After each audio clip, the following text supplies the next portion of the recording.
for you.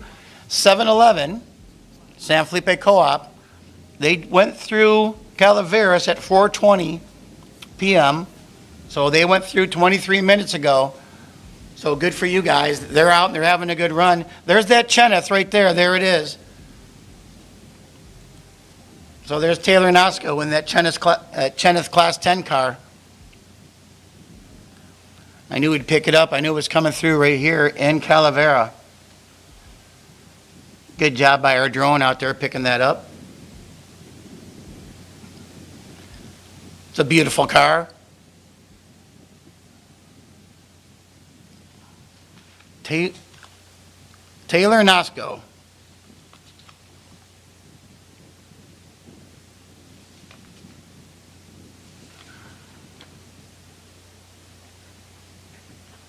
Jerry Hoverman sharing the duties in that car. There's the tree. This is the decision to go up the shortcut or go around. I'm assuming they're going to go around.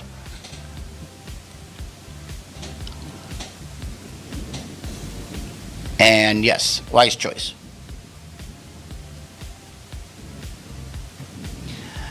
Not that I don't think the car wouldn't make it up there, I do, but why put yourself through that extra punishment at this part of the race?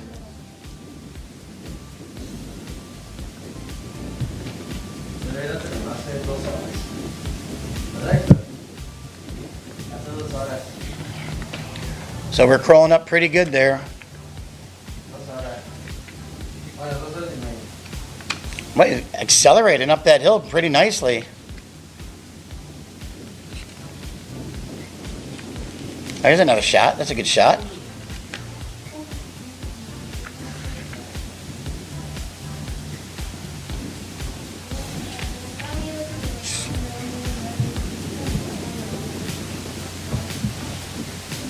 Oh, coming right into our living room there. That's nice. Nope, they stopped right on top of the hill. A selfie? I don't know. They stopped right there on the top of that hill. Zooming into that car. They didn't lose power because the lights are still on. That's a Cheneth Class 10 car. Oh, they're going.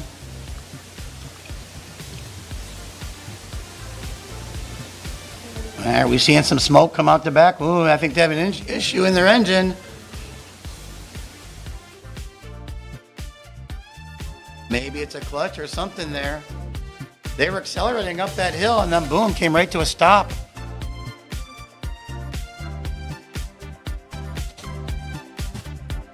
Well, they're not far from where our camera guy is based right there. And we just saw that other truck in the earlier shot. I don't know if that was a chase vehicle or not, but yeah, the way he's popping that clutch to get going is what it looks like. Oh, something just restarted that car and it shot a lot out the back there. So maybe it's something with the engine. Oh, geez, they're having some trouble getting that going.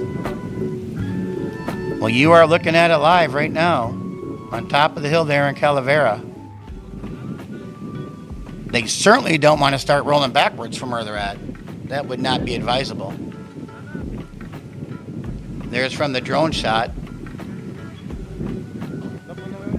Maybe the drone could back up a little bit and we can see maybe an issue with the back. No, don't go backwards. They're trying to get going. Even though the car's having trouble, it's a pretty shot.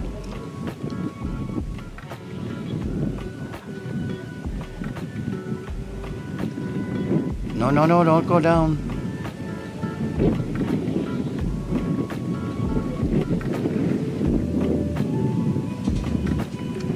It's just dangerous backing down that hill. Maybe they're just trying to get off to the side.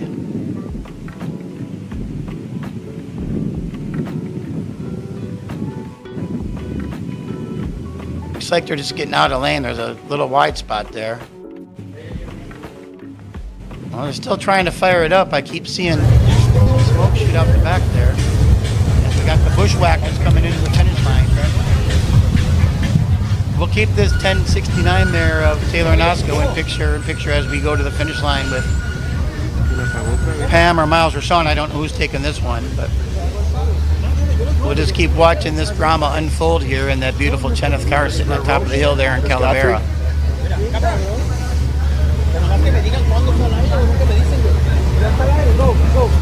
All right, folks, here we are back at the finish line here for the 2024 Norra 500. Everyone, as you can tell, is having a real good time here. And right now we've got the Rouse truck coming on through. We're going to have an opportunity to talk to him. We've got a lot of cars across the line, but we got a lot of cars and vehicles that are still out in the desert, still racing to get up here right now. Everybody's in great shape. Nobody's having any problems. Well, people are having problems, but everybody's safe. How about that? We'll put it that way. But as you can see right now, we're about ready to bring him up here, get a little interview with him. They're getting his Stella off, getting his Cerveza, his water, all that stuff. And then we're going to find out just exactly how things are going for him out there for day number 2. Starting off yesterday in Santo Tomas, heading on down south on the peninsula. Had a great party down there, really nice time. Really good racing, a super fun course, both down and back. And now these guys make it to their last and final finish line here in the 14:07. So give him an opportunity to take his helmet off and relax. I know most importantly, he'd like to have a nice cold drink, as this is the Bushwhacker. Check out the Bushwhacker. I love it. All right, so now he's got the helmet off.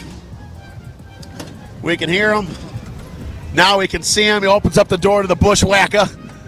All right, brother, tell me how it went. Big smile on your face. That was awesome. Absolutely awesome. It's the second time we did it last year. This year was a different course, obviously. It was amazing. Absolutely amazing. Great fun. We finished, which was the goal. Really happy. And tell everybody at home where you're from. Australia. Whereabouts in Australia? The Gold Coast. So I'm from Australia, and Dom on Navi's from the US. Okay, right on. Yeah. Right on. Where in the Gold Coast you at? I'm right on the Gold Coast. Oh, right on. Yeah. Excellent, man. I've spent a lot of time. I was actually just in Brisbane, Melbourne, all that stuff not too long ago. And I'm good friends with Paul the Dude Morris. I go to Norra Motorplex all the time. So I spend a lot of time in Australia. He's not a bad bloke. Yeah, he's not a bad bloke most of the time. Yeah. No. Right on. Yeah. So, all in all, tell me your favorite part of over the last 2 days. The whole thing was an adventure, let's say. We got stuck in the sand a couple of times, which definitely is not something that we're used to. The organisation's amazing. Just everything. The atmosphere is incredible. Right I suggest anyone wants to give it a go should definitely give it a go. Now, with your off-road restaurants, do you offer restaurants? Let me slow down. Your off-road efforts. Do you race the Fink as well? I have done the Fink a couple of times as well. Yeah. So I only finished it once, but it took me like 5 goes to do so. So it's grueling as well, but nothing like this. Yeah. And so the atmosphere, is it for this race versus Australian off-road racing, something like the Fink? Is it more on the fun side being here? Is it more serious being here? Is the Fink more serious? Compare the two for me quick. To tell you the truth, this is definitely more of a community. A lot more people get involved. Yeah. I mean, Fink does the same, but this is definitely something where you're very welcome. It's unique. Yeah, it absolutely is. It is. It's definitely unique. And with any luck with Norra, because we know he spent a lot of time here, maybe both at the Fink and Norra, one of these days we can get Toby Price to come join us. Yeah, I'm sure, if you ask Paul Will, he'll get Toby to come. Yeah, he will. I'm sure he will. And it'd be great to have Toby here, as you can imagine. Yeah. Speaking of good blokes, he's one of the top dogs right there. Great guy. He's not a bad bloke himself. He is. He's amazing. He's probably one of Australia's best sportsmen. So, yeah incredible. Yeah, and in between him and the mullet, man, you just can't. It's just a win-win. Yeah, that's exactly right. Right on, man. Well, congratulations on finishing the Norra and having a great day. You think we're going to see you for the 1,000? I know we'll definitely come out and do it again. Yeah. Definitely, whether it be the 500 or the 1,000, but we'll definitely come and do it again. We did the Mint as well. Had our first go at that, and that was great as well. But this is totally different. Yeah. I want to bring the family to this one. Right on. Yeah, this is definitely a family atmosphere. This is the best family atmosphere I think there is. So I definitely want to bring them next year. Right on. Well, congratulations on having a great time out here. Looking forward to seeing you again. Thank you very much appreciated. All right, guys, thank you so much, man. So the Bushwhacker having a great time here and racing out of Australia with his U.S. teammate in there, and he coming from the Gold Coast in Australia. A lot of great racing in Australia. If you follow Supercar, it used to be V8 Supercar, one of my favorite series, and of course Fink Off-Road as well. And I've been lucky enough to be involved with these events over the years, just traveling the world doing what I'm doing right now. And so a lot of really top talented drivers come out of Australia. Sadly, a lot of people in the U.S. don't understand that, but there's a lot of people down under that'll give you a run, man, without a doubt. So really cool stuff. So to have him here joining us here in the Bushwhacker, really cool stuff.